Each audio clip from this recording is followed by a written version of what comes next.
शाहिद खान अफरीदी का बड़ा तेल का खेस बयान पर हारिस रऊफ नाराज़ हो गए।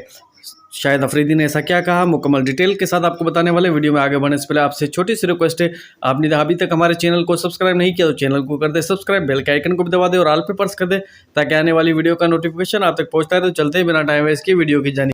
पाकिस्तान टीम के साबिक कप्तान और मायनाज ऑलराउंडर शाहिद अफरीदी ने कहा है कि हारिस रऊफ को टेस्ट क्रिकेट खेलने का हक बिल्कुल भी नहीं है। इसको वनडे और T20 में खिलाया जाए और इसे टेस्ट मैच से बाहर निकाला जाए। सिर्फ T20 और वनडे में इसे खिलाया जाए और इसके अलावा टेस्ट में नहीं।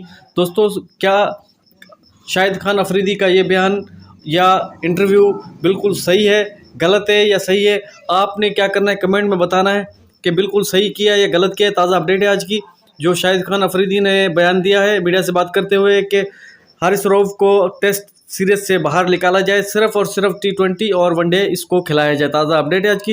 वीडियो अच्छी लगे लाइक करें, शेयर करें, चैनल को ज़रूर सब्सक्राइब करें। कोई भी नई अपडेट आती रहेगी आप दोस्तों को पेश कर देंगे। आज तक के लिए इतना ही, मिलते हैं अगले वीडियो में। अपना ख्याल रखिएगा।